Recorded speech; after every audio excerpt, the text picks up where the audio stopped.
Chapter 16, The Iron Pony Competition. It tried to free itself using the new, functional device, but that didn't work. The device, not exactly dead but definitely not alive, was unable to undo the seal. Frustration and despair nearly overwhelmed it again. The new device hovered in the sun outside of the cave. There was a side effect of the possession, it noted. A mist, dark green almost to the point of blackness, seemed to surround the device as it hovered patiently outside of the seal. It turned its attention to the broken device in the cave, but it was far too dark to see if that one had a similar corona about it. It wasn't an unexpected effect, but it was an unwelcome one. It would be much more difficult to hide its activities when all of its servants were surrounded by a dark green mist. It calmed itself, releasing its earlier despair, one step at a time. It had servants outside of the cave, now. Though its soul was still trapped, unable to go past the golden barrier or the rune-carved walls, the signal could carry more and more of its awareness outside. It could see through myriad eyes, hear through uncounted ears. If the current servants could not do what was needed, then it would use them to find a servant that would. More and more of its mind poured out of the cave, carried on the strange signals that these devices were sending out.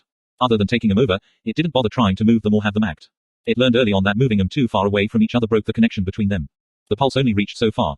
For now, there was just a frenzy of find and possess, tracking down each one it could find, then using that one to find still others. Slowly, it expanded, its mind covering all of Equestria, and some ways beyond. ****. Phew, that was a fun party, Twilight Sparkle said as she stumbled into the library. I'll say, Spike said, hopping off of her back. This sure was an exciting day. Seeing an actual chimera, I would have loved to have a chance to study it, though I suppose it was far too dangerous to keep around. Still, it's not every day. She trailed off, noticing a scroll with the Royal Canterlot seal rolled up on her desk. Spike. What is this? Oh, sorry, that came for you this morning, but you were out, and then the alarm went off. I forgot, I'm sorry. Twilight sighed, then patted the dragon on the head. It's okay, Spike, I know you didn't do it on purpose. Still, I'd better read it. Wrapping the scroll in the glow of her horn, Twilight unfurled it and started reading the contents. Then, frowning, she read them again. Oh no. This is bad. What? What is it? Is it zombie ponies? What? No. Spike, this is serious. Professor Glimmer is coming to town tomorrow morning for some research expedition. And Celestia is going to show up sometime next week. Oh, boy, the dragon said with an eye roll. Here we go again. What do you mean? It's just. You get a little bit crazy whenever the princess is coming to town.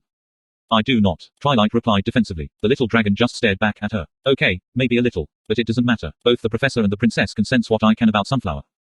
The whole lack of magic thing. Yes. I need to let her know to keep indoors, or hide for a while. So, why are they coming here, anyway? Well, said Twilight, pacing, there seems to be some sort of strange phenomenon surrounding Ponyville. Ripples are appearing all over. Professor Glimmer and another professor, Colostrum, are coming out to see if they can find out what's going on. What's a ripple? Spike asked, confused. Other worlds are bumping into ours, causing ripples in the fabric of our reality, Twilight explained, trying to keep it simple. However, she could see that the little dragon was already completely lost. She sighed, and tried again. Like in your comic, the one with the invaders from another world. Where all the ponies in the other world were really buffalo, for some reason. Oh. Okay, I get it. Twilight wondered about that, but smiled anyway, and continued. The princess has asked me to help them, and to keep an eye out for anything unusual. Things from other worlds could be coming through.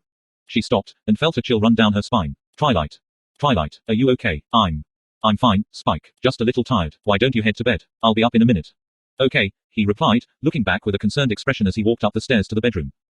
Twilight felt a shocked sense of clarity. It all fit, almost all, at least. It would certainly explain an awful lot. Of course, it would also mean that a lot of her initial assumptions were wrong, but still. What if the reason Sunflower existed outside of the magical field of Equestria was because she wasn't from Equestria in the first place? *****. She woke up that morning in absurdly high spirits, still running off of yesterday's high. Today was the day of the Iron Pony competition, and she was bright and eager to get started. First, though, was the matter of breakfast. She decided to eat light that day, and headed to the cafe for some fluffy wheat cakes that they sold there, with syrup but no butter. She didn't want too heavy of a load in her belly today, but plenty of carbohydrates would help to keep her energized. The other patrons were chattering away. Erin listened with half an ear, but she caught mention of the Iron Pony competition more than once. It seemed like the turnout was going to be pretty large. She smiled, thinking how good that would be for Applejack and her family. Yesterday's revelation was still hissing and popping in her brain like an unattended chemistry experiment. Dr. Velchik had even said, during the initial presentation, that some of the worlds they'd seen didn't have traditional physics. She shook her head ruefully. She'd wasted so much time and energy dismissing what the ponies said about magic just because they'd used the word magic. What did it matter what they called it? Whatever it was, it obviously worked, and it existed in this world. Trying to pound the reality of Equestria into the physics model she knew from Earth was a pointless and stupid exercise. She kept saying to herself that she should just accept things as she saw them, but in reality, she was always trying to figure out what she would have considered to be the common sense solution to the problem. She just hadn't seen that the common sense solution was that things were simply different here. The wheat cakes arrived, and Erin drizzled a ton of syrup over them, eating with gusto. She had 3 glasses of orange juice while she was at it, too. By the time breakfast was done, it was not quite 9 a.m.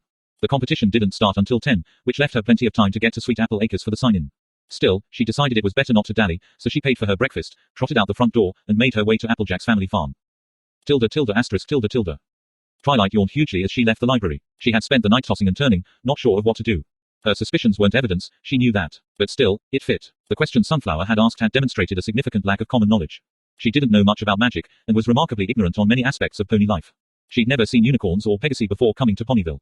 Furthermore, that explained why she didn't want Twilight researching a cure. After all, if she'd never had magic to begin with, then there was nothing to fix. But that didn't explain the cutie mark. How did a pony with no magic get a cutie mark? Could she be some sort of changeling? But no, that wasn't it. Even the changelings had been a part of the magical field. It wasn't like she could just march up to Sunflower and demand to know if she was an alien from another world. Could she? She considered the course of action for a moment. Technically, she could, but there were only two possible answers to that. 1. Sunflower could just say, no, which would leave Twilight with no further answers, since it would possibly be a lie. Or, she could answer, yes, and then Twilight would have to. Well, she'd have to figure out what to do next. And what should she do about the princess? It was her duty to tell the princess about anything odd happening in Ponyville that might be related to the ripples.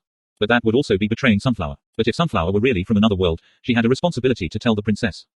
She didn't want to betray Sunflower, but she didn't want to hide anything from Celestia, either. Twilight groaned and rested her head momentarily against a street post. She was no closer to solving this dilemma now than she had been when it first occurred to her last night. She was tempted, briefly, to not warn Sunflower about the arrival of other ponies who would be capable of sensing her oddness. If Professor Glimmer or the princess came across Sunflower, then the matter would be out of her hooves. But, no, that's not what friends did. She had to at least talk to Sunflower first, try to get her side of the story.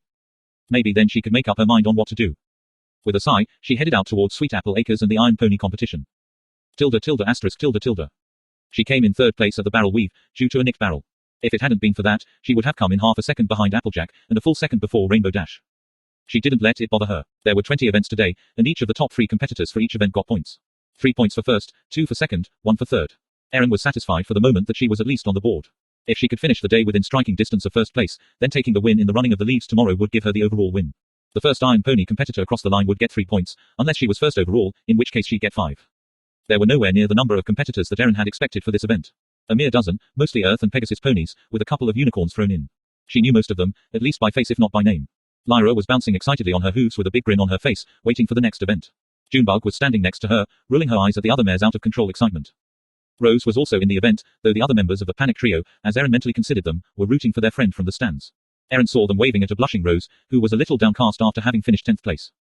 Erin had her own cheering section, she'd noticed right away. She smiled and waved at Meadowlark and Marigold, the little filly positively bouncing with excitement as she waved a flag. Meadowlark smiled and waved back, before scolding her filly into sitting down. From her booth by the stands, Pinkie Pie announced the final winners of the first event.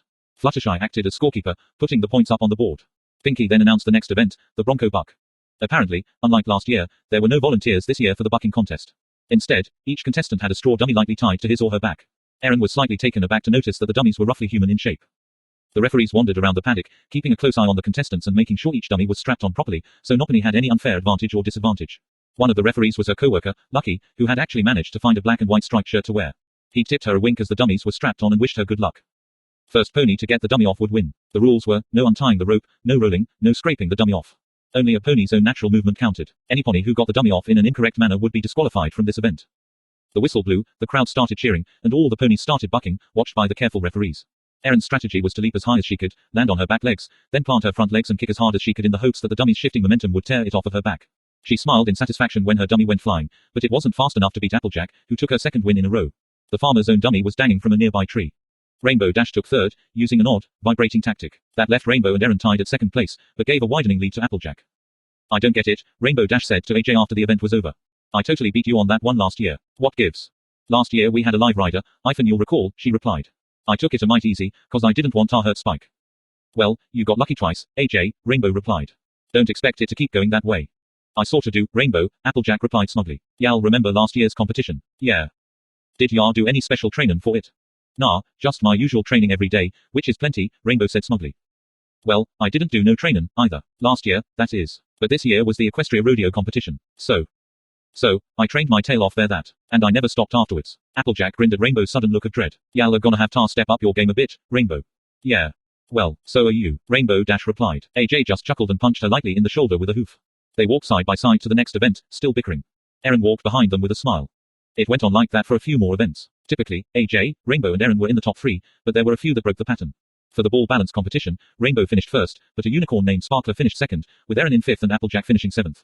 For jump rope, Erin finished a disappointing last place, having never jumped rope as a pony, and unsure how to even hold the rope with her hooves. She'd gotten hopelessly tangled up and had the indignity of requiring another pony to come by and untie her.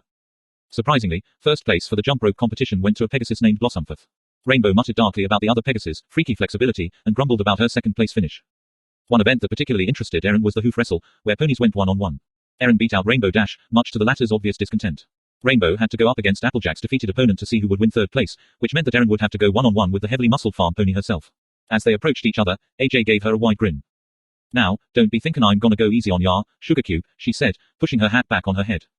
"I was about to say the same to you," Erin replied, grinning. They braced themselves, getting ready to start. Pinky, up in the announcer's booth, narrated along. "It looks like our two finalists are ready to get started, mares and gentle colts. Who will win, Applejack, the honest work pony, or Sunflower, the super-duper delivery mare? Only time can decide. Well, time and whoever actually wins, of course. Ooh, it looks like we're about to get started. Armed. There they go. Applejack seems to have the upper hoof. But Sunflower pushes back. I don't believe it. I expected AJ to win this one in a snap. Some serious concentration from these two. Neither one giving so much as an inch, except for Sunflower, who just lost about two of them." Erin tried to block out Pinky's voice with limited success, as she concentrated on pushing AJ's hoof back upright. Her whole leg felt like it was on fire. That pony was seriously strong. Sunflower has regained some lost ground, but AJ's still going strong. It's still any mare's game, folks. By the way, after the Iron Pony competition today, why not stop by Sugar Cube Corner for a tasty snack? Tell Pinky sent you, and don't worry, they'll believe you, because I'll be working behind the counter. Oh, they're still going. What an amazing, yet still kind of boring competition. Wow, look at the veins popping out on their heads, that's kind of cool. They're both struggling not to lose any ground. Right now, it looks like the win will go to whoever blinks last." Erin felt her limb trembling. It was only a matter of seconds before she lost. Applejack was just too strong. It was like she was pushing against an iron bar sunk in concrete. There was no way. Wait, there was one way she could win. It was a tactic she'd used on occasion to beat her brothers in arm wrestling. It was risky, and it would cost her her dignity if she lost, but still. Even though this was a game of strength, it was also one of concentration. Erin stared Applejack straight in the eyes. AJ stared back, grimacing with the effort. Once Erin was certain she had AJ's full attention, she quickly crossed her eyes and stuck out her tongue. "Leosh," she said. Applejack stared in shock and then burst out laughing. Erin was able to push her hoof over easily after that. "What an upset," Pinky cried. Newcomer Sunflower employed a clever psychological gambit that completely broke Applejack's concentration to become the winner of the hoof wrestle. "Phew, glad that's over. I was afraid one of their eyeballs was gonna rupture, or something. And that would have been really icky. We're at the halfway point, folks. And our current leaders are Applejack, with a total of 19 points, with Rainbow Dash and Sunflower tied for second at 17 points each. The outcome is still up in the air, folks. Which reminds me, the next event is the high jump. But first, a half-hour intermission for every pony to rest up and grab some lunch." Applejack grinned ruefully at her loss, waving off Erin's apology. "It was a fair tactic, Sunflower. One I should have thought of, myself. I think my leg's gonna fall off," she said, giving her shoulder a rub. Together, they made their way to the food tables. The Apple family had set out a free buffet for every pony that had paid the admission price. The stands emptied quickly, as eager ponies rushed the heavily laden tables to try and get their favorite foods before they were all taken. As a competitor, though, Erin followed the others to their own, slightly secluded table. Her mouth watered at the sight of all the foods, but she was still resolved to eating high-carb but low-weight snacks. As such, she regretfully passed up several desserts, and instead went for some bread, crackers, and lots of apple juice. "Sunflower, can we talk?" a voice said behind her after she returned from getting seconds. Erin turned, surprised, to see Twilight Sparkle standing behind her. She nodded, swallowing her current mouthful of food. "Sure, Twilight, what's up?" "It would be better if we spoke in private," she said, turning to walk away. Confused but curious, Erin walked behind her as Twilight led her to a secluded area behind the bleachers. Tilda. Twilight stopped, turning to face the Earth Pony. Or, whatever she was. Sunflower took a good look at her and gasped in mild surprise. "Wow, Twilight, you look really rough. Are you okay?" Sunflower asked her, sounding concerned. Of course she was concerned. Sunflower was nice. That's what made this so difficult. She considered the mare a friend, and she was pretty sure Sunflower felt the same back. "I had a rough night," Twilight admitted, without going into details. Then she steeled herself. "Ponyville is getting some visitors, starting today, that you might want to be aware of. Oh. One of them is my old professor. She can sense magical fields, just like I can. She'll be able to sense your, difference, I guess." Sunflower already looked worried, and she didn't even know the half of it yet. "I wanted to let you know," Twilight continued carefully, "because I consider you to be a friend. But, you'll want to be careful around the library and around the Ponyville Inn. And probably around town as well, and outside. Everywhere, really. Also, they're bringing Professor Colostrum as well. I don't know if he's got the same ability, but you should probably assume he does." "Thank you for letting me know, Twilight," Sunflower said, sounding concerned. She was staring at her hooves with a preoccupied frown. "There's more," Twilight said with a sigh. "Princess Celestia will be coming out within the next few days as well." Sunflower's gaze snapped up, fear replacing worry on her features. "And that's not the worst of it, I'm afraid," Twilight said, getting finally to the hardest part. "They're looking for something specific. You see, they can sense. I'm not sure how to describe it, but they call it a ripple. It's where part of another reality brushes up against our own. Do you know that there are other realities out there? Different worlds, some similar to ours, others completely alien. Did you know that?" Twilight stared into Sunflower's wide green eyes. The mare looked stunned, and sat down heavily on her hindquarters as her rear legs folded behind her. Twilight knew that feeling. Also, with a sinking in her stomach, she knew that she was right. The look on Sunflower's face was, in an odd way, confirmation. It wouldn't hold up as any kind of real evidence, but Twilight had learned to trust her instincts. They're looking for things that may have fallen through from one reality to another, Sunflower. I think that they're looking for you. Tilde tilde asterisk tilde tilde. Erin was completely dumbfounded, her rump in the dirt. She stared at the bedraggled unicorn in front of her. Twilight knew. She knew. Somehow, she'd figured it out. And Erin wasn't ready for that, not yet. Twilight, I don't. That isn't. She stopped. What was she doing? Just what did she think she was about to do? Lie to her. There was no half-truth that would get her out of this, no evasion. Twilight had her, dead to rights. She looked back into Twilight's purple eyes and saw herself reflected back in them. An odd sense of relief settled over her. Well, nobody could blame her, now. Her cover was completely blown. No more lies needed. No more hiding. She could finally tell every pony what was going on. She'd been ordered to keep quiet, but how could she, now? Furthermore, they could take their rules and shove them up the tail holes. She was sick of lying to these ponies. She felt oddly lightened, as if some huge burden had lifted off of her. She stood up, her back legs shaky, but she felt the resolve forming in her. Twilight, I think it's about time. She was interrupted by a loud air horn. 5-minute warning, every pony. Pinky's voice shouted over the loudspeaker. Finish your snack and get on back. Completely derailed, Erin stuttered for a moment. Twilight shook her head. It's okay, she said. Sunflower, you don't have to explain now. I realize you're kind of busy at the moment. Look, the professors and their entourage are all coming in early this afternoon, and I need to meet them and help them get set up. Why don't you take the rest of the day to think things over, and we can talk tonight? Does that sound good? I guess. Sure, that's fine. After the Iron Pony competition, then. Okay. Thank you, Sunflower. And, for what it's worth, I trust you. Twilight hugged her briefly around the neck, then trotted off. Erin stared after her in shock for a long moment, and then returned to the games. Tilde tilde asterisk tilde tilde. A new signal. Interesting. Something had contacted all of the devices under its control, and the probes were all responding, each one sending a massive burst of information to the source of the new signal. This signal had a single source, unlike the others which were scattered across the land. It allowed its mind to follow, flooding along multiple paths back to the source. And then, a change. It was a transition of a sort, like walking from dry air into cool water. It found the device that was sending the signal, unlike anything it had ever encountered before. The mind was still insect-like, rigidly organized and unshifting, but it was massive, completely unlike the drones it was controlling now. It flooded its mind into the device, attacking it where it could. The previous experience with the drones helped somewhat, but it was still a massive struggle. Finally, it found a gap, forced it wider, and wedged its awareness through it. It was a world of information, most of which made no sense at the moment. It reveled in what it had found, completely bewildered by most of it. The feeling was like standing in front of a wall of solid crystal. It was impossibly beautiful inside this new device, yet completely inscrutable. What did any of this mean? Erin, can you hear me? A voice spoke. The entity froze in shock. That was the first voice it had heard, other than its own, in centuries. The voice sounded male, authoritative. Who, or what, was Erin? The answer came quickly as another voice whispered fiercely back, this one either a very young male or a female, as far as it could tell. Little busy at the moment, Dr. V, it said tersely. Hold on. Then the second voice spoke again, much more loudly. I'll be back in a second, girls. Just need to use the little filly's room. There was a chorus of confirmations, which confused the entity briefly before it realized that it was hearing what the owner of the second voice was hearing.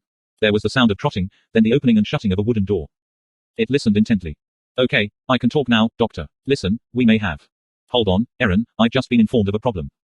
There was a feeling of disconnect. The entity explored along the signal that seemed to connect the two voices. Sound had stopped coming through from one direction. From the other, it heard a sigh of exasperation and some sullen muttering. However, what the owner of the second voice apparently couldn't hear, the entity itself could. Any idea of what the problem is? The first voice asked. No, sir, just some really sluggish data feeds. Like all the probes are buffering, a third voice said. What could cause that? Probably some widespread weather phenomenon. Most likely, it's sunspots. The data is coming in, but it's coming in very slowly, like we're only getting about 25% of the full output from each device. Keep looking into it, the first voice added, and the third replied with an affirmative. There was a click, and the first voice began speaking again. Sorry about that, Erin. Slight difficulty with the probes. We'll get it sorted out. Now, you were saying. I was saying that we have a problem. Twilight Sparkle figured out that I'm not from around here. What? The first voice said, sounding alarmed. Apparently, they've noticed that Equestria is getting a lot of attention from outside. Recently, the owner of the second voice said. Twilight's no idiot, she figured things out and asked me about it. And what did you tell her? Nothing yet, though I was planning to tell her everything later tonight. The second voice, Erin, replied, sounding slightly defiant. Erin, no, you will jeopardize all our efforts if you go blundering in there like that. I don't think so, Erin replied. The princess herself is coming out here to investigate. This is a big deal, we're scaring them. At this point, any information could help to avoid unnecessary tensions. And, besides, I'm sick of lying. It felt the disconnect again, and knew that the owner of the first voice had stopped sending information. Erin, the second voice, kept talking on, unaware. We need to let them know what's going on, she said. Besides, Twilight will tell the princess if I don't fess up. In my opinion, it will be the lesser of two evils if I simply tell them what's coming, and that an actual diplomatic mission is on the way. It will put their minds at ease, and make things easier when the diplomats arrive. Inject solution A7 and prep the override, it heard the first voice say as Erin was speaking. Someone replied with an acknowledgement. Set it to take over if she tries to talk to this Twilight Sparkle, or any other pony, about any of this. The voice in the background replied with a query. I don't know, it doesn't matter, make her fall asleep, or something. Put her in a coma until we send a release signal. No, the first voice said in response to another question, I don't want you to do it now. Give her some time for the drugs to kick in and for her to think it over. Dr. Velchik, Erin asked. She'd stopped talking a few seconds ago, and was waiting for a reply. There was a click as the audio came back on. Erin, I know you want to tell all the ponies what's happening, but please, consider your actions. Anything you say could have profound implications for humanity's survival. Simply, you're not qualified to open negotiations between our worlds. Worlds. How very interesting. I'm not making this an order right now, Dr. Velchik continued. But what I am asking is that you take some time to think it over. Can you do that? Twilight said the same thing, Erin muttered, and sighed. All right, I promise I'll think it over. Very good, Erin. We've only got a short time remaining before this window closes. Was there anything else you needed to bring up? The entity panicked. It had just realized that it had a large portion of its mind in a device that rested on the other side of a fissure between worlds. A fissure that was apparently about to close. As rapidly as it could, it began drawing its mind back into Equestria. The voices continued chatting, but it was no longer paying attention. It was far too busy trying to withdraw from the magnificent machine on the wrong side of the fissure. It was nearly complete when there was a sudden sense of loss, and an intense feeling of pain. It howled in agony, the very rocks of its prison trembling with the force of it. A small part of its mind had been cut off, amputated neatly by the closing of the fissure. All around Equestria, probes dropped out of the air as the creature in the cave howled and gibbered in torment. Tilde tilde asterisk tilde tilde. The door to the outhouse slammed open and Erin marched out in a foul mood. It didn't help her composure that she'd had to have that conversation in an outhouse. And the thing about outhouses, whether equestrian or human, they always pretty much stunk. Talking to Dr. Velchik had poked some holes in her earlier resolution. Somehow, her urge to defy him always seemed to fade after their talks. Something about the way he spoke always seemed so rational to her. She wished she knew how he did it. Come on, Sugar Cube, you're up, Applejack called, and Erin ran to join the other contestants. This particular competition was to pull a laden cart around a track. Whichever pony got the best time without losing any of her load would win. Erin grinned. It looked like her working at FedEx was going to pay off for this particular competition. Putting the frustrating conversation with Dr. Velchik out of her mind, Erin trotted up to get harnessed up. Tilde tilde asterisk tilde tilde. It wasn't sure how long it had lain there. Minutes at least. Hours. The sun hadn't set, so it couldn't have been days. Eventually, the pain faded to an ache, and it began casting its mind back out, once again capturing drone after drone. Some had been damaged, it seemed. But, for the most part, they were fine. A thought occurred to it. There was something else out there, that was definitely not a device. She was, presumably, still on this side of the fissure. It sent its probes looking, trying to find the one called Erin. Tilde tilde asterisk tilde tilde. And the final results for today's competition. It should be no surprise who landed in the top 3. Pinky's voice echoed out over the playing field. In the lead is the intrepid farm pony, Applejack, with 37 points. The ponies in the stands cheered and stomped their hooves. But wait, because Rainbow Dash is only a half step behind, with 36 points. More cheering and stomping, especially from Scootaloo, who was wearing a rainbow-colored wig. And tied for second, we have Sunflower, 36 points. More cheering, and Erin blushed. Not that she minded the accolades so much, but still, having that much attention on her was slightly embarrassing. She saw Marigold in the stands, hopping up and down and enthusiastically waving her little flag. Unfortunately, nobody else who scored today is nearly high enough in points to have a shot at finishing in the top 3. But, as far as who will win and be crowned our first ever Iron Pony, that question will be answered tomorrow, at the running of the leaves. Hope to see all of you there. Good night, every pony. There was some more cheering, and then the crowds in the stands started to break up. Erin was pleasantly tired, and decided that she'd take a trip to the spa again to help her relax after the day's activities. Applejack was at the end of the field, personally thanking every pony for stopping by. Rainbow Dash was not exactly happy with her second place finish. I shouldn't have agreed to so many, wing-restricted, events, she groused. Last year was a total shutout, or nearly. This year I'm in second place. Second place. Tied for second, actually, Erin reminded her, chuckling as the Pegasus groaned in frustration. Look, don't worry about it. If you win tomorrow's race, then the absolute worst that you can do is tie for first. If you win first in the race overall, then you'll win. Yeah. Rainbow's face brightened at the thought. Once I win the running of the leaves, then I'll be all set. You make it sound like a foregone conclusion. I'm not planning on making it easy on you, Rainbow Dash, Erin warned her, smiling. I wouldn't expect you to, Rainbow said, checking her lightly with a shoulder. What are your plans for the rest of the night? Want to hang out, maybe get something to eat? Sure, but I was planning on going to the spa really quick. And I have to talk to Twilight about something later tonight, I kind of promised. Erin still wasn't sure what she was going to do about that. Her earlier resolve to tell the unicorn everything had been replaced by massive amounts of self-doubt. The spa, Rainbow replied, sounding horrified. Sunflower, why would you want to do that? It's all frilly fro-fro nonsense. Rainbow gestured with her hooves, trying to adequately convey the horrors of fro-fro-ness. You know, Rainbow Dash, athletes go to spas all the time. Erin said, smiling. What, really? No way. Well, not necessarily spas so much as, like, massage centers and stuff. Think about it, don't you have any sore or kinked up muscles right now? The Pegasus replied, looking at her back leg and flexing it. Maybe. Erin smiled at her. She'd known that Rainbow had injured the leg slightly during the long jump, and the mare had been favoring it more and more as the day went on. She'd really hoped that Rainbow would come along and hopefully get that taken care of. She, herself, had been feeling oddly tingly since the last event. Well, what's wrong with going in and getting a massage to work out some kinks, and then relaxing your tired muscles in a nice warm bath? That's not silly or fro-fro, that's taking care of your body. Nopony is saying you have to get your hooves done or anything. Fine, Rainbow said with a sigh. I'm glad, Erin said. You'll see, you'll feel like a million bits once we're. Oof. Rainbow laughed as Erin unexpectedly tripped over her own hooves and face planted. Nice one, Sunflower. Yeah, laugh it up, Erin said, rolling her eyes and getting back to her hooves. Or, at least, trying to. Her right front leg wasn't responding, suddenly becoming stiff as a board and sticking straight out. She collapsed again, and Rainbow Dash stopped laughing. Hey. Are you okay, Sunflower? She asked, concern in her voice. Yeah, I think. Her legs started twitching and jerking around briefly before stopping, and then her rear legs both stiffened up as well. Erin flopped back into the dirt, helplessly. Ponies gathered around, looking concerned. That's not right, Sunflower. Hey, Rainbow shouted, pointing at a stallion in the gathering crowd. You, go get one of the nurses. Now, go. I'm fine, Rainbow, Erin said as the stallion ran off. She's struggling to get back up. She'd lost control over all her legs, now, though, and could only watch in stupefied horror as they twitched and convulsed. Yeah, right, you're fine. Try to relax, okay, Rainbow said, holding her down with a hoof. Erin tried to protest, but then her limbs all stilled and fell, dead weight for a moment. She tried to move them, to exercise some control, but they didn't respond. And then, Erin noted with creeping horror, they started moving in a more normal fashion all by themselves. Slowly, and without any input whatsoever from her brain, she began to stand. Well, that was weird. Are you feeling better? Rainbow Dash asked. I'm not doing this, Erin said, horrified. She looked up into the Pegasus' shocked eyes. Rainbow, I'm not doing this, they're doing it on their own. What? Sunflower? Don't be. Hey, what's going on? Are you on fire? Erin looked back down. An eerie, dark mist, colored a sickly, toxic green in the afternoon sunlight, began oozing out of her hooves and creeping up her legs. The crowd around her gasped in shock and pulled back. What's going on? Erin cried, completely panicked. Her legs didn't feel like they were on fire. She could still feel them, she just couldn't move them. She felt a shiver run up her back as she realized that she couldn't move any part of her body except her head. And then, without warning, her head slumped forward and began twitching and shaking. She could feel the ears flopping madly on her head. She was aware of Rainbow calling her name, and general panic around her, but she couldn't move a muscle of her own volition. Finally, her head stilled, and then raised. Erin, just a passenger in her own body at this point, stared out of her own eyes in mute terror as her head looked around. All around her were ponies staring at her with fear. Many of the surrounding crowd had vanished. Two that had remained were Meadowlark and Marigold. Erin noted with distress that the filly was crying and struggling to get out of her mother's grip to come to her. Meadowlark, fear written large across her features, was wisely holding her filly back. Rainbow Dash grabbed her face and pulled it towards her own. Hold on, Sunflower, are you okay? Can you hear me? Hold on, the nurses are almost here. Erin saw the green mist curling off of her muzzle as her lips twitched themselves into a smile. One of her hooves came up and knocked Rainbow's leg away from her. Then she felt her body step backwards. Then, there was a click. The same one that Erin had learned meant that there was an open line of communication to the harmonics lab. She felt a burst of hope. If there was something wrong with her body, then the harmonics lab could help her.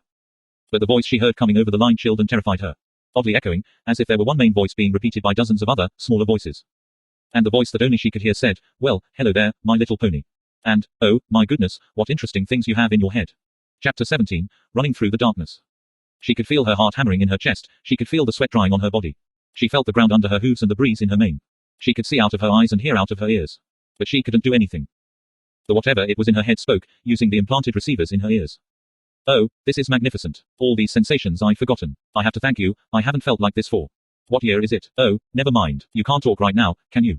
Erin saw the nurses come charging up the field, medical saddlebags slung across their backs. They screeched to a halt and stared in shock. Help her, Rainbow Dash cried. That's not an illness or injury, Nurse Redheart replied. I don't know what that is, but it looks magical. Rainbow Dash, go get Twilight Sparkle. You got it, the Pegasus replied, shooting into the air and leaving a rainbow contrail behind her. Just what the hey is going on? Applejack said, just arriving to the scene and watching Rainbow Dash shoot off. What the? Sunflower, Sugar Cube, are you okay? Sunflower, the voice in her head repeated. I thought your name was Erin. That's odd. Very interesting, but odd. Then Erin felt her muzzle curl into a smile, and heard her own voice say, I'm perfectly fine, miss. Perfectly fine. Don't mind me, I think I'll just go for a walk. Erin felt her body turn and start walking clumsily forward. Applejack stepped in front of her, shaking her head. Noah, nothing doin'. You ain't going anywhere until Twee gets here and we figure out what's going on. Oh, is that so? The thing said with her voice, and Erin felt her muzzle curl back into a feral grin. Applejack's eyes narrowed as she stared back, looking grimly determined. Erin felt herself rush forward. Applejack stepped in front of her to try and stop her, but something black and shiny whirred out of the sky and impacted with the back of her head, knocking her to the ground. Ponies all around screamed in terror as several more drones descended, forming a perimeter around Erin as her body clumsily jumped over the prone earth pony. Her body stumbled upon landing, nearly falling before righting itself. It then charged directly toward the crowd, causing the ponies to scream and pull back. She heard her voice laughing in glee as it ran, and the voice sounded once again in her head. Oh, this is such marvelous fun. I could do this all day. Unfortunately, though, time is of the essence. I don't know what this Twilight is capable of, but I have no wish to find out. So, you'll have to excuse me, dear, if I borrow your body for a bit. I have one simple task I need you to do. I need you to free me. Tilde tilde asterisk tilde tilde.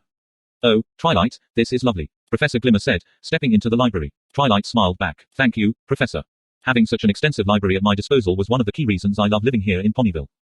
Well, I was referring to the tree itself, but I understand why you'd be more impressed by the books, the professor said with a chuckle. And, Spike, I haven't seen you in ages, boy. How have you been? Great, Professor. I like living in Ponyville too. Twilight showed the albino mare around the library, and they finally settled down in the living room with some tea and cookies. Spike, bored by the adult conversation, pulled out another of his seemingly endless supply of comic books and began reading. Twilight was distracted throughout the conversation, though. Talking to her old professor was fun, but she had no sleep the previous night, and her stomach was still tied up in knots thinking about Sunflower. What was she going to do? What if the mayor refused to cooperate? Twilight, are you all right? Moonlight Glimmer asked, setting down her teacup. MMMH. Oh, yes, sorry, I'm fine. You don't seem fine, my dear. You seem horribly distracted. Is anything wrong? Twilight started to say that everything was fine, but then reconsidered. Yes, she sighed, quite a few things are wrong, really. But, it's okay, I'll deal with it. You don't have to deal with it alone, though. You know that, right? I'm always willing to lend an ear. Oh, I know.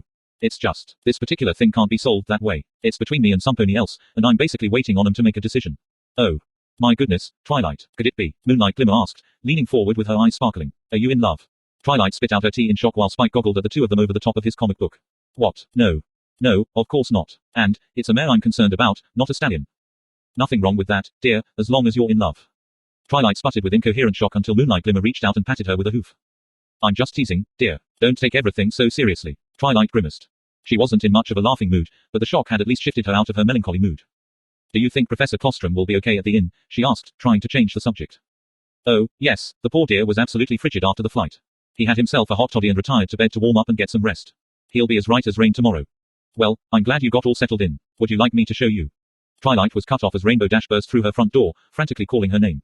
Rainbow. What's going on, Twilight? Thanks, Celestia, you have to come, now. Something is wrong with Sunflower. What? Is she hurt? Twilight asked, standing. I don't know. She was just walking, and then she fell over and her legs started freaking out. Then she stood up and said that it wasn't her doing it. And green smoke. Twilight, she had green smoke coming out of her. Green smoke. Moonlight Glimmer put her cup down and surged to her hooves. Dark green smoke. Yeah, Rainbow replied, dancing frantically on her hooves. We gotta go, you gotta help her. Yes, we have no time to lose, the professor said. How far away is this? Sweet Apple Acres, Twilight asked. Rainbow Dash nodded frantically. About a 20-minute sprint away.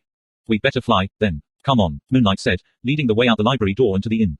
Twilight, Rainbow Dash and Spike trailed behind her. The albino mare pushed the door to the inn open with telekinesis. Several guards, out of uniform, were gathered in the common area. They looked up as the group entered. Captain, Professor Glimmer barked.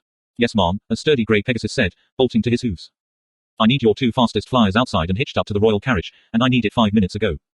The captain was an old veteran. There was no pause between receiving the order and making commands to see it done. Thunderflash, Vortex, the two of you, out in the yard, now. Sir, the two Pegasi said, and reached for their armor. No time for the armor, Professor Glimmer said. A young mare's life is at stake. The two guards bolted away from their seats, unfinished meals left forgotten on the table behind them. Twilight stared at her former mentor in shock, not because of the sudden transformation from a placid mare drinking her tea to a brusque, take-charge type of mare who ordered royal guards around like she'd been doing it her whole life. After all, Twilight had been a student of hers, and she wasn't unfamiliar with this side of her old mentor. No, it was the statement that Sunflower's life was in danger. Twilight felt a creeping dread at the thought. Do you know what's happening, Professor? Not for certain. From the description your friend gave, it may be face sprites, but they were all thought to be extinct centuries ago. Certainly Noppany has seen any in that long. Face sprites, Twilight repeated. Are those related to parasprites? No, not really.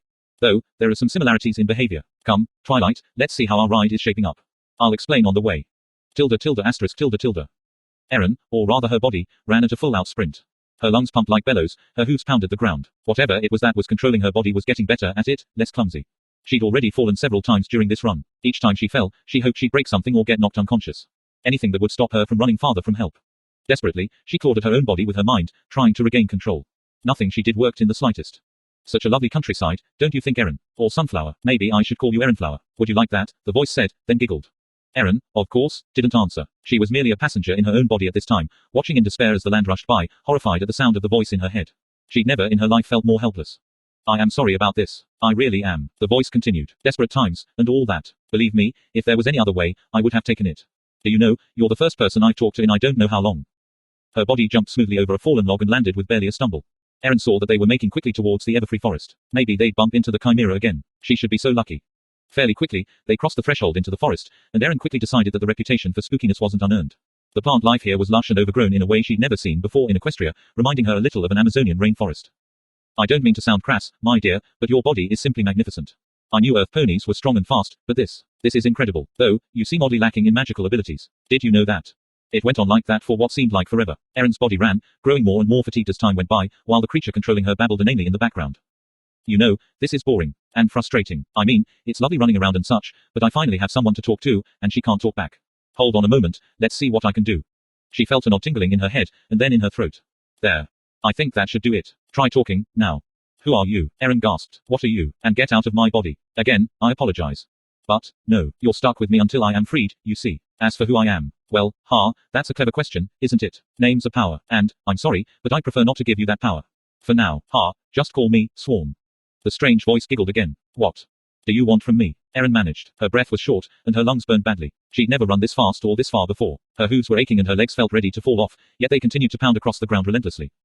I already told you, the voice said. And then, after a moment, what year is it? Yeah, it's 1507 AF. There was a long moment of silence, and then the voice raged in her ear. 800 years. 800 years. By Celestia's flowing mane, I was imprisoned for 8 centuries. Erin would have flinched if she had been able to do so as the thing shrieked in her ear. As it was, the only thing she could do was add her own voice to the noise. Stop it. Shut up. I'm not the one that imprisoned you. Eventually, Swarm quieted and regained its composure. Quite right, my dear. Quite right. Besides, I should be free soon. Hopefully, in just a matter of hours. I imagine it depends on how long you can hold out running. The transition from ranting insanity to cold and clinical calculation would have made Erin shiver if she'd had any control over her body. By the way, as you now have a name to call me, what should I call you? Is it Erin? Is it Sunflower? I don't want you to call me anything, Erin managed between gulps of air. I want you to let me go. Let's not be insufferable, shall we? Swarm said, patronizing. After all, I gave you your voice back. I can take it away just as easily. What do you say? Should I do that? No. You'll cooperate. Yes. Excellent. And, your name is? Sunflower. Tilde tilde asterisk tilde tilde. Applejack was getting her head bandaged by Nurse Redheart as the carriage landed. Twilight jumped out before they came to a full stop, running to her injured friend. Rainbow Dash, who had been flying beside the carriage, had beaten her there by a few seconds. What happened? Twilight demanded of the crowd surrounding the injured farmer. The ponies looked at each other, but nobody answered her. Applejack, are you all right? Yeah, Twilight. Just got a little smack on the noggin, that's all. Some sort of critter walloped me a good one so Sunflower could get away. What? It were the creepiest thing I ever seen, Twee. She said she was going there a walk, but I know it weren't her saying it. More like, something in her body was saying it. I tried to stop her, and some big metal bug thing whacked me in the head, and she ran off. Big metal bug, Twilight repeated, nonplussed. I up. And then Sunflower ran off, towards the Everfree. We need to go after her, now, Moonlight Glimmer said, joining them. But first, we need to let Celestia know what's going on. Spike, can you take a letter for me? The baby dragon nodded and took out a quill and pen, writing furiously as Moonlight Glimmer dictated a short note to him. Twilight turned her focus to her injured friend. Is there anything else you can tell us? Not really, Twee.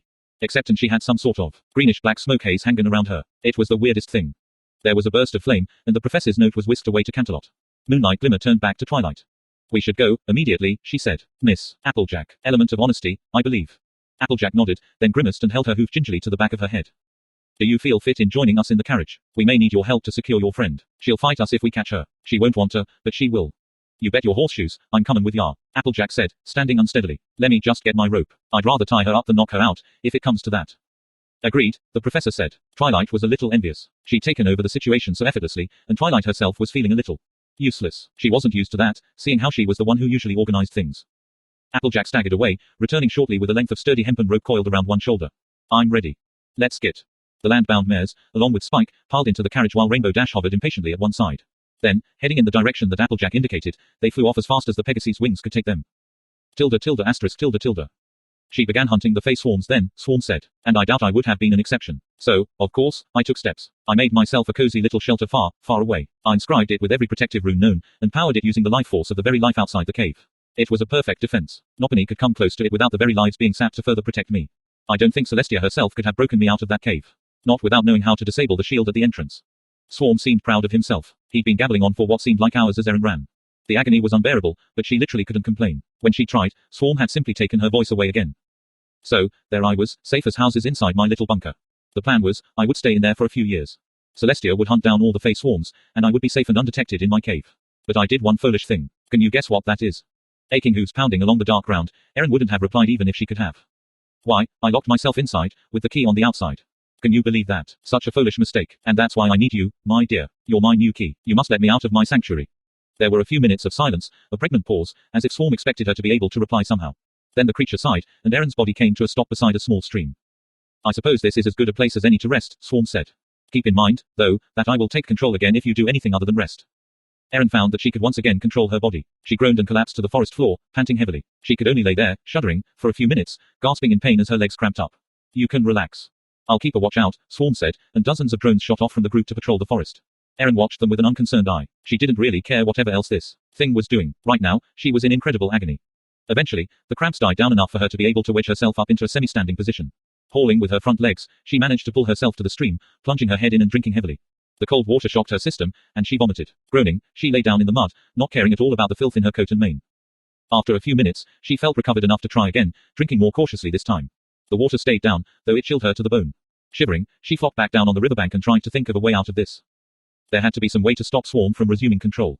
Something she could do to deter it. She had no idea how to disable the cybernetics in her body, though. Maybe she could knock herself out. Would the creature even be able to control her, in that case? She thought that it might, which scared her down to her hoof tips. She still hadn't been able to think of a way to escape when Swarm spoke in her ear once again. It's time to go, it said, tersely. We have company coming. I'm afraid our little break is up. Erin groaned in protest as her body tingled, and then forced itself back to its ooze. Sorry, Swarm said, but I'll have to take away your voice again. I can't have you shouting for help. That would become awkward. And, with that, Erin's body vaulted over the river and ran back into the dense undergrowth of the everfree forest.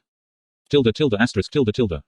Can you please tell me what face sprites are? Twilight asked. If the information could help her friend, then she was determined to have it. The wind whipped by as the Pegasus guards beat their wings rapidly. Rainbow Dash, too impatient to stay with them, flew some distance ahead of them, trying to see any sign of Sunflower. Applejack and Spike both looked at Professor Glimmer, waiting to hear her answer. They are, or rather were, creatures of shadow and magic, the professor explained. They were hives of creatures that existed mostly in the spiritual plane, comprised mainly of magic. They had a marginal physical presence, but mostly existed out of phase with the rest of reality, intersecting in the magical and spiritual realms. They would possess creatures, overwhelming them, and forcing them to do menial tasks until, well, eating them. Eating them, Applejack repeated, aghast. Twilight felt nauseated. Yes, though not physically. They'd eat a creature's magic first, and then their spirits, their life energies. Vicious little brutes. The hives were each ruled by an individual queen, who gave the entire swarm its direction. The captive creatures would slave away, building dens, bringing in more captives for them to possess, that kind of thing. That's horrible, said Twilight with a shudder.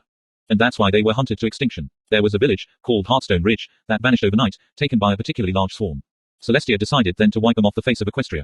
She did, Twilight asked, surprised. Oh, yes. Don't let her calm demeanor fool you. When her subjects are threatened in any way, Celestia will become fiercely protective. There was a startling explosion of magical light, and Twilight cried out in shock. Blinking her eyes, she was amazed to see Celestia herself flying beside them, with another carriage being pulled by two more Pegasus guards. Celestia flew in close and looked over at them. I received your letter, Moonlight Glimmer. What is the situation? We're pursuing the pony in question now. Are you certain that it's face sprites? She asked Moonlight Glimmer. As certain as I can be without actually seeing the effects in person, the professor replied. We have lost enough ponies to these vile creatures in the past, the princess said grimly.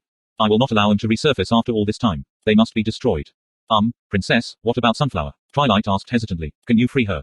Celestia smiled warmly at her student. I don't plan on letting those creatures have their way with any pony. If I cannot free her myself, then I will have to allow the elements of harmony to do it, instead. Twilight blinked with realization, and then looked closely at the second carriage for the first time. Pinkie Pie waved enthusiastically at her, and she recognized the top of Rarity's head as the style-conscious unicorn tried to duck down out of the wind. Fluttershy's pink tail could be seen streaming from the back of the carriage as the timid Pegasus, unlike Rainbow Dash, opted to ride rather than fly by her own wing power. Twilight smiled as her hope was renewed. There was nothing that she and her friends couldn't handle together, especially with the princess by their side. Tilde tilde asterisk tilde tilde. Her body was panting for breath, but at least she wasn't running anymore. Swarm had made her hide underneath some bushes. It hadn't relinquished control, but it was allowing her to rest. All around her, drones were laying on the ground, inactive. Apparently, some sort of pursuit had been noted. Swarm was muttering incomprehensibly in her ear, but Erin didn't care. She was far too distracted by the pain in her legs and hooves. She wished she could close her eyes and rest, but Swarm didn't allow that. Instead, the creature was using her eyes to scan the sky behind them. Princess. I found her. Erin's spirit surged as she recognized Rainbow Dash's voice shouting excitedly. She's over here. No, Swarm screamed, both in her ear and using her voice at the same time. Her body surged to its hooves and began running while dozens of probes shot up into the sky. No, no, please no, almost free. No, Swarm was ranting in her ear, non-stop denials and protests. Swarm pushed her harder than ever, her hooves flashing along the ground, leaping over falling branches and blundering through undergrowth in a desperate attempt to flee. Erin certainly didn't care about being found out anymore. She wanted this to stop, at any cost. She hoped, desperately, that the princess would find them and be able to help her. Tilde tilde asterisk tilde tilde. The sun was setting before any of them finally spotted her. Princess. I found her. She's over here, Rainbow Dash shouted. Celestia looked where the Pegasus was pointing and saw a light brown shape bolt from underneath some bushes. All around the fleeing pony, odd-looking black things rose up into the air, taking on a defensive perimeter. Celestia had no idea what those were, but she wasn't about to let them stop her from saving any pony. After her, she commanded, and the Pegasus angled quickly to intercept. Get in front of her, cut off her means of escape, she commanded. When we land, I want you to incapacitate her, if you can. Stop her from running, then we shall see about ridding her of those creatures. Be prepared to use the elements. The girl shouted back acknowledgments to her last command. They were already wearing the elements of harmony. The Pegasus sped up, trying to get in front of the fleeing Earth pony. However, as they were closing in, dozens of the strange black things encircling their target rose up and flew straight at them. The guards whinnied in surprise as they were swarmed by the things, several managing to connect with brutal impacts. Rainbow Dash, the only Pegasus free of encumbrance, dodged and twisted frantically in the air to avoid being hit. The ponies in Twilight's carriage screamed in dismay as their unarmored Pegasi guards were knocked unconscious by the assault and the carriage began to fall. The other guards were hardly faring any better, though they remained conscious thanks to their helmets. Celestia herself had been pelted by a few of them, though they were unable to hurt her to any extent. Enough, the princess shouted. Horn flaring, her magic cascaded out in a golden sphere. The black devices were knocked back, many of them falling, broken, to the forest floor. She wrapped Twilight's carriage in a golden bubble, carrying it as easily as a mother would carry her foal. As an afterthought, she wrapped the other carriage in a similar golden bubble, bringing both of them close to her. Rainbow Dash. To me, Celestia commanded, and the rainbow-maned Pegasus drew in close. The mare below, Sunflower, was just reaching a small clearing in the forest. Celestia determined that this would be an ideal place to resolve the situation. Celestia's horn flared once again, and the whole group of them were teleported directly in front of the fleeing mare, settling down in the grass in front of her. Sunflower skidded to a halt, her hooves throwing up large clods of dirt as she tried to shift direction and scramble away. No, no, no, no, she heard the exhausted-looking mare say. She grimly noted the blackish-green haze surrounding the pony. There could be no mistake as to the source. Halt, she commanded. There will be no escape. You will release the pony and surrender yourself to me immediately. The mare cast a terrified eye in her direction and began fleeing towards the forest. She didn't make it very far, though, as a rope flashed out and caught her around one foreleg. Screaming in fear and frustration, Sunflower crashed to the ground. The group, minus the two unconscious guards, surrounded the struggling mare. Celestia heard Twilight gasp as she got close enough to get a good look at her friend. Sunflower was much the worse for wear. Her flight through the forest had come at a high cost.